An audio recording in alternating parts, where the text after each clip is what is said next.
Em poucas palavras. Um olhar sobre o mundo, a vida e a sociedade, à luz da Palavra de Deus, com Augustus Nicodemos. Olá, você que nos acompanha no programa Em Poucas Palavras, fique atento, porque quem sabe a sua pergunta estará no programa de hoje. Eu sou Nadson Matias, agradecendo sempre a sua audiência e participação. Comigo, Pastor Augustus. Querido ouvinte, Nadson Matias, graças a Deus por mais um programa. Paz do Senhor para você que nos ouve. Amém.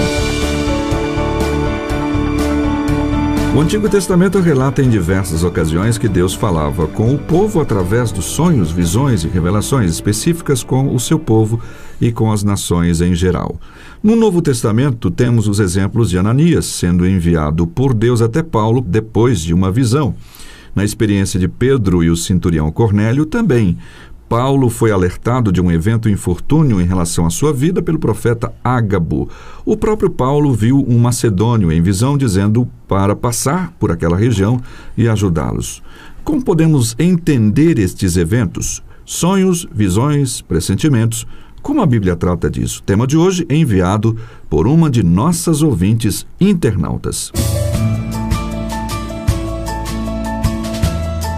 Pois bem, pastor, sempre que eu mando a pauta para o senhor antes um pouquinho, né? Se você olha hoje... Às vezes 5 minutos. Né? É verdade, você me entregou agora, né? Então, pois é, correria. Mas então aí ele responde, hoje o senhor pegou, né? Hoje está pedreira. São os ouvintes que mandam aí as perguntas e eu fico tentando escolher aí as melhores para causar um pouquinho de dificuldade. A gente tem curiosidade, a gente quer saber. Sem dúvida. A gente Vamos quer lá, saber. Né? Que a gente puder ajudar, estamos aí. Então ela diz assim, o meu nome é Márcia Barroso, eu sou do Rio de Janeiro. E ela diz, eu tenho uma dúvida, tenho muitas sensações, pressentimentos que se realizam. Inclusive, tive um sonho em detalhe acerca do falecimento do meu marido há 2 anos. Gostaria de saber se são apenas pressentimentos, revelações de Deus sobre a minha vida pessoal, em vista dessas questões da Bíblia, como eu citei agora há pouco. Como é que Deus usa esse recurso, se ainda hoje, para orientar o seu povo? Se não, como é que nós podemos entender essas questões à luz da Palavra de Deus? Nadson, essa é uma questão difícil e delicada.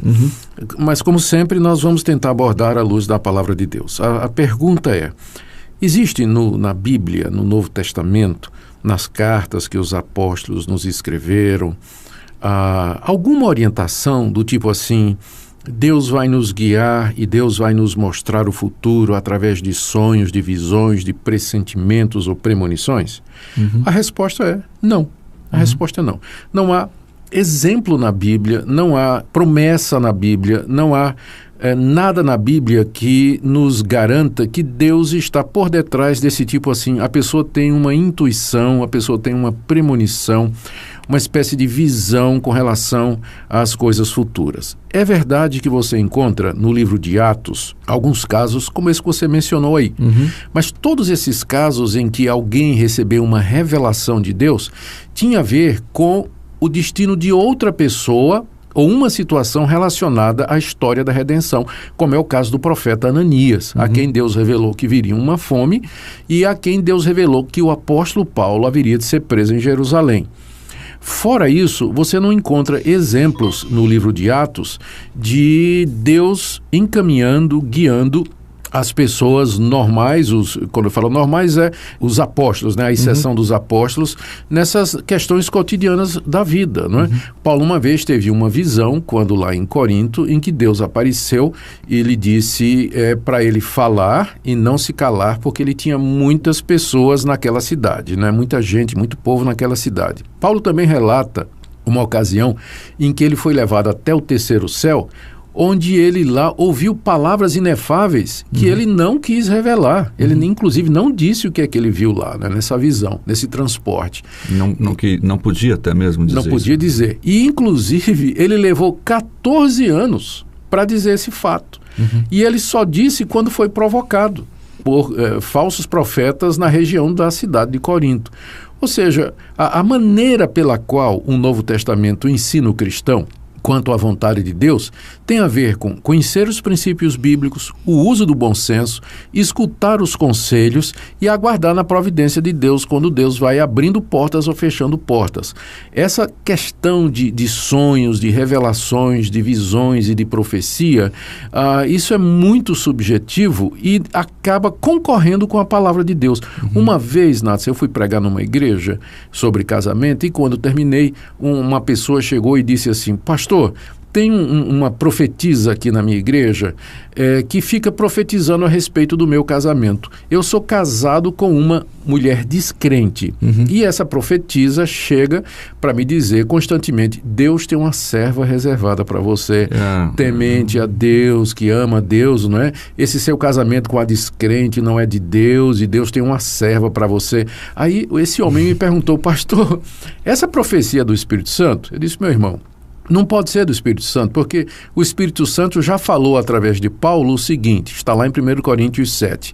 Se o irmão tem uma mulher descrente e a mulher consente em viver com ele, não a deixe. A sua mulher descrente consente em viver com o irmão? Sim, sem problema, pastor. Ela vive comigo, vive bem, cuida da nossa família e tudo mais. Eu digo, então, essa profecia aí, ela não é de Deus. Vai ver que essa ungida aí é a própria né? É a própria serva. Interessada. Então, entende qual é a dificuldade com essa questão de sonhos, visões e revelações? É que elas acabam concorrendo com a única regra de fé e prática que nós temos, que é a Escritura, a palavra de Deus, não é?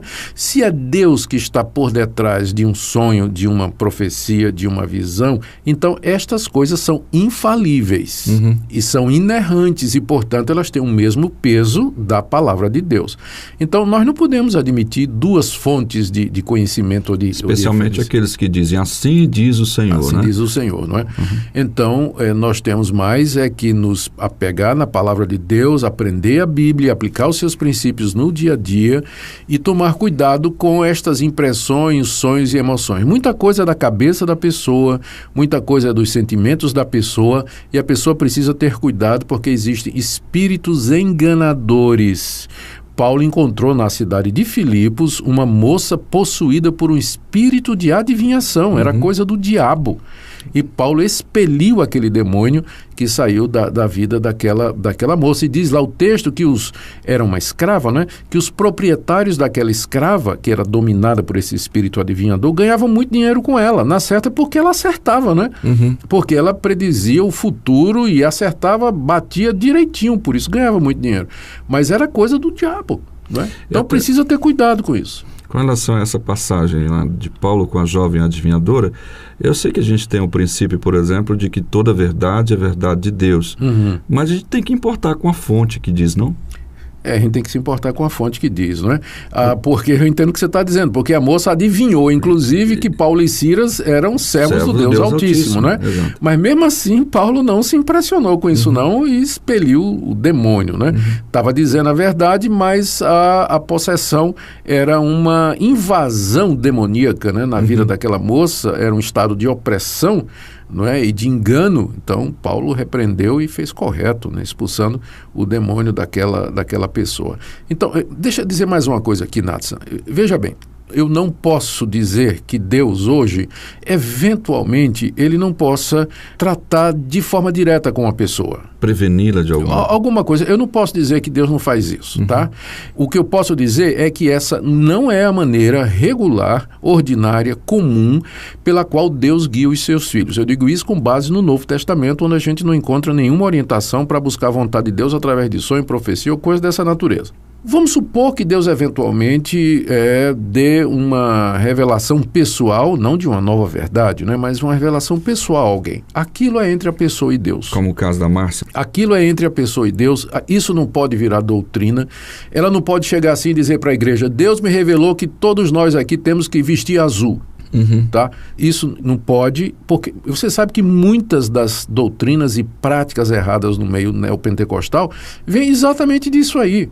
A pessoa diz que Jesus lhe apareceu, um sonho, um anjo apareceu, que a pessoa teve uma visão em que Deus apresentava um novo modelo, apresentava uma nova estratégia, uma nova forma de culto, e aí então aquilo passa a ser norma para a vida da igreja. Isso aí não pode. A Bíblia é a nossa única regra de fé e de prática. Eu, pessoalmente, tenho dificuldade com estas revelações individuais e tudo mais. Em acontecendo, a gente não pode nem julgar se é verdade ou não, não é? Porque como a gente vai julgar isso?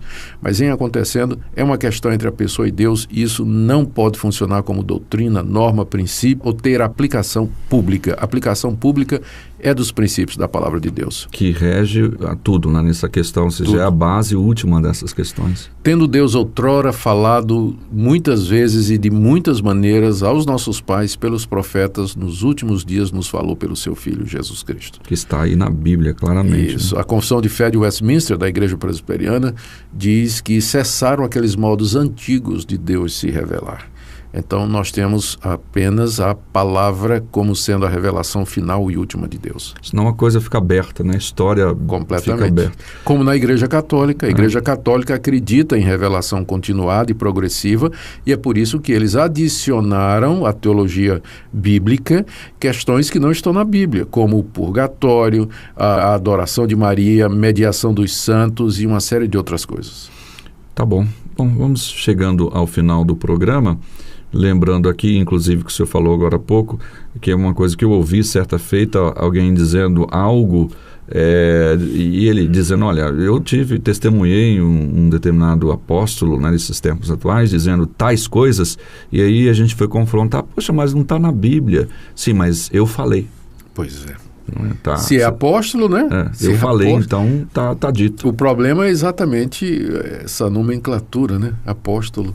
Então tá bom, gente, espero que vocês, especialmente a Márcia, que você tenha entendido, né, e perceber que foi uma experiência específica e que não deve ser transformada em doutrina, uma vez que a Bíblia não transforma isso em doutrina para nossas vidas. Tá certo, pastor?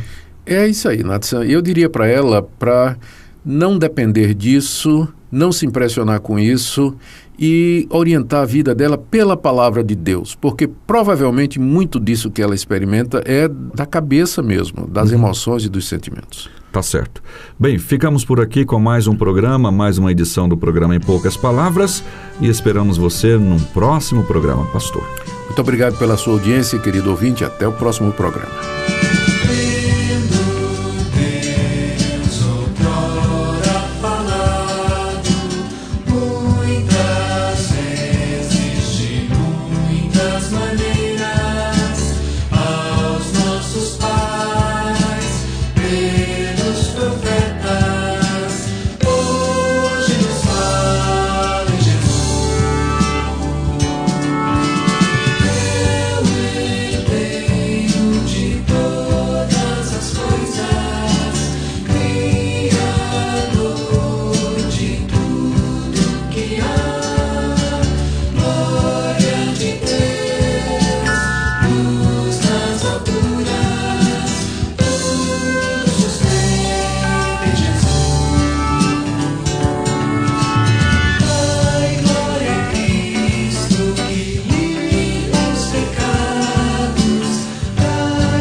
Poucas palavras.